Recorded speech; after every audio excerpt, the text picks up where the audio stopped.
This September, join St. Jude Children's Research Hospital in honoring Sickle Cell Awareness Month. With one of the largest sickle cell programs in the country, the doctors and researchers at St. Jude won't stop until no child dies from this deadly disease.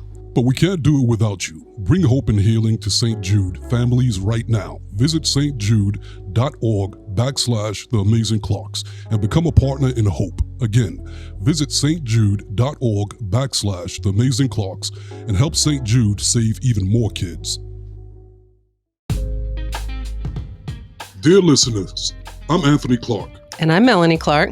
And we are The Amazing Clarks. We're both award-winning certified life and love coaches and a husband and wife duo who've been coaching together as a team for 24 years and have been passionately in love for 32. They call us the Amazing Clarks because we empower people to live amazing lives. And we're here to help get you from where you are to where you want to be in life and love. Love the Amazing Clarks is our personal love letter to all of you that still believe in love or want to believe in love. That's right. And I believe in love. You believe in love, baby? I do believe in love, baby. The 5 love languages, the 5 languages of love. Yes. You know, I really love the 5 languages of love because I think sometimes we just need reference of how we can love each other and have a common ground. And I think utilizing the 5 languages of love help people understand that there's different ways to express love.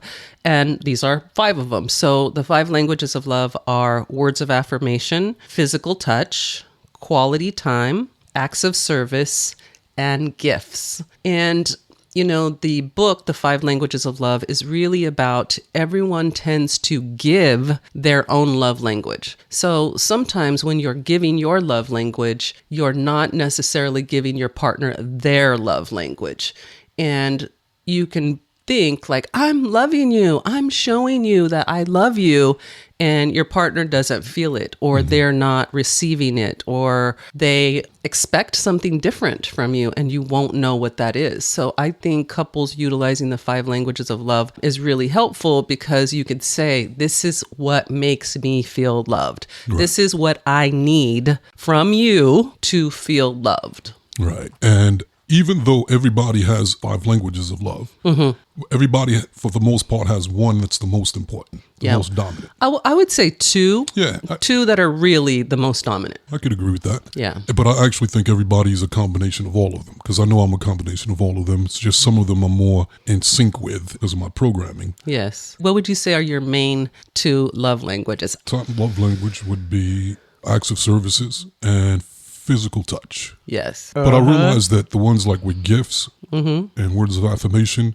I actually have some resistance there. And I realized that it's due to some childhood programming. Oh, get into it. Let's talk about that. And so my goal, I realized when I was thinking about this subject, because I'm always analyzing myself and trying to self-awareness. Yeah. And I realized, why aren't those my love languages? Why do I kind of poo-poo those or move away from them? Right. And I realized that there was some pain underneath them.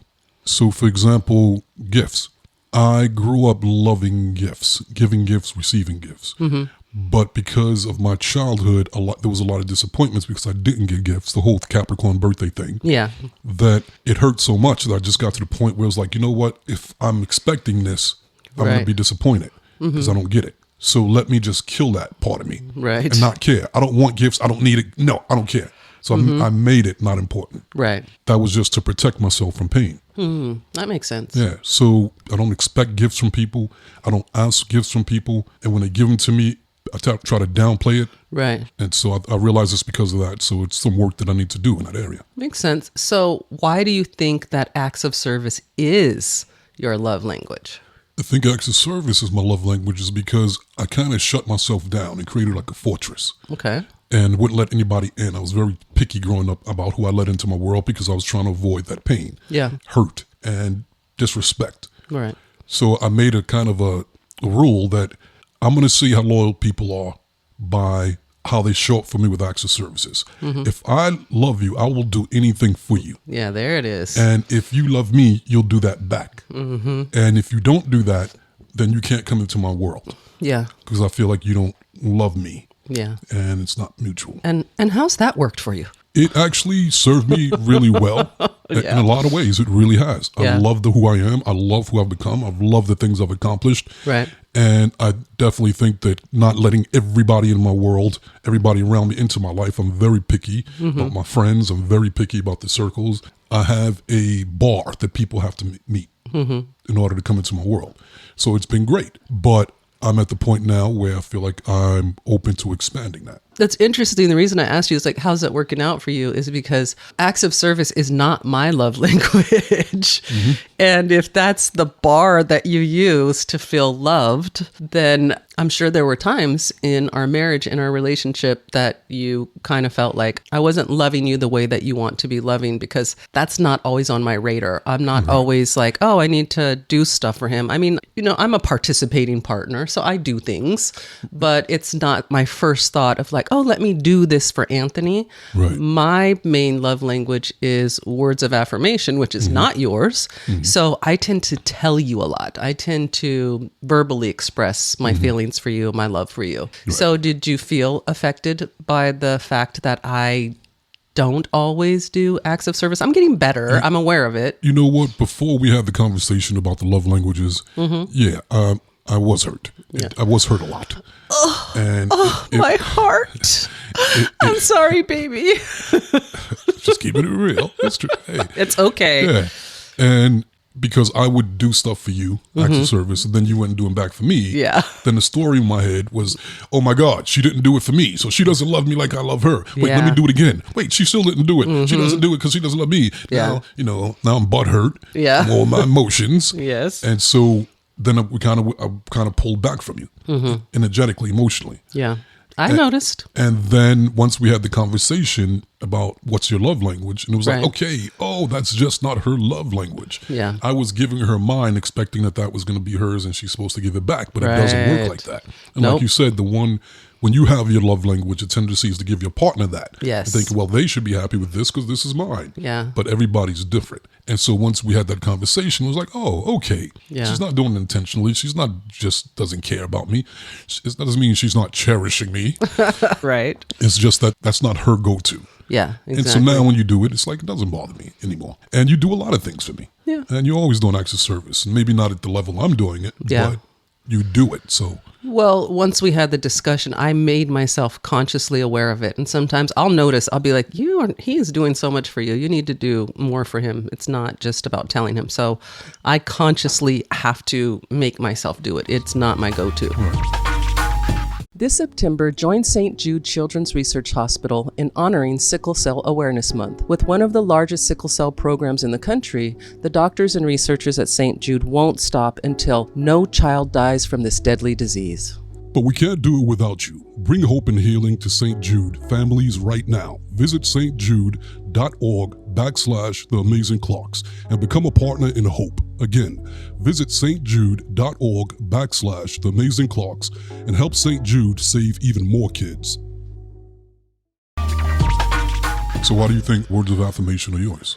I was thinking about this and I want to kind of go deeper on this because, I think this is very interesting. I think words of affirmation are my main love language because I didn't get a lot of positive words of affirmation growing up. I got a lot of negative. You're not doing it right. I was in trouble a lot. I remember being told that I was weak and I was a crybaby and, I was too sensitive and, all these kinds of things, which made me feel not good enough. Right? So it made me really want to get that verbal feedback that I'm good, that I'm doing it right. So I'm extremely sensitive to negative feedback. I've worked on it. I've had to get a way thicker skin than I used to. But I think words of affirmation are really the tool that I use to assess myself because I started out letting other people tell me who I am. So I tend to give verbal feedback to people because I feel like it's so important. I wished I would have had more of it growing up. Right. Does that make sense? Yeah, that makes sense. Yeah. And I definitely noticed that with you. When you get words of affirmation, you just light up. I can see your inner child, and it's very adorable. Yes. And so I've learned to give you that more because I realize with you that you have to make it a point to express it and not just think it. Yeah. Express it more as much as I can. And which is, I love doing. It's very easy for me to do because I mean it. It's very sincere. The things I tell you, I love you, you're great, you're brilliant, you're beautiful. Even like today, before the podcast, you got dressed up and it was like, oh, look at you. I see you looking good. Yes. And so I love to see you smile and feel good like that. So, and you deserve it. I love that. And just having this discussion for us in our marriage, I know that it helped us to get closer because it cleared up that idea. Like you were saying, like you felt hurt by me because I was not mirroring back to you the type of love that you're giving me. And by the same token, especially early on in our relationship, you are so much more talkative and expressive when it comes to love and connection than you were in the beginning. And so you didn't say, I love you a lot. You didn't give me that feedback. And after we had that discussion, you do give me way more words of affirmation. And I think this series that we're going to do on the 5 languages of love, we're hoping that it's going to help all of you to be able to communicate to your partner and to understand yourself better so that you can use this as a tool to get more love from one another and be able to tell people how you want to be loved. You know, I see a lot of stuff out in the world today talking about like boundaries and checking people and not letting people mistreat you. But conversely, we also have to communicate to people what we need to feel loved, seen, heard. It is not natural for people just to understand what we need because we all filter how we interact with each other through ourselves, what we want and need. And I think 5 languages of love are a real example of that. So as we go through these series and we break it down, we're hoping that you all can communicate to your partners better what you need. And you know, not only did we learn that worked in our relationship, but it works in all relationships, even with our kids, understanding their language. Their love languages. And them understanding ours. And so it works across the board in every type of relationship. I've done team meetings for businesses using the 5 languages of love for employees. Like, how do your employees feel appreciated?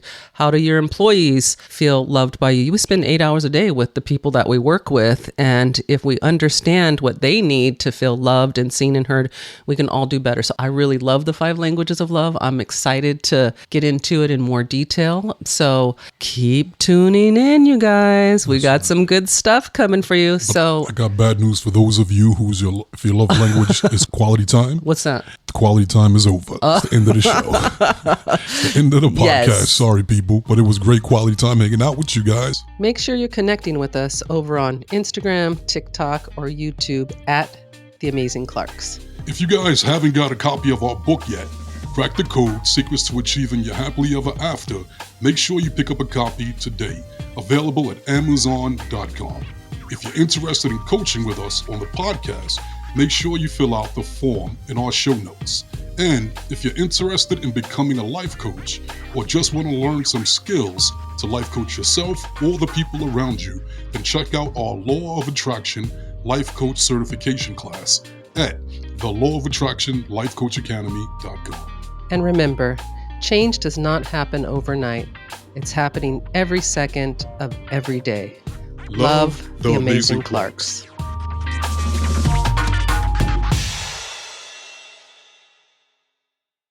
This September, join St. Jude Children's Research Hospital in honoring Sickle Cell Awareness Month. With one of the largest sickle cell programs in the country, St. Jude is leading the way the world understands, treats, and defeats life-threatening diseases like sickle cell disease. Together, we can bring hope and healing to children around the world. Visit stjude.org/The Amazing Clarks and become a partner in hope. Again, visit stjude.org/The Amazing Clarks and help St. Jude save even more kids.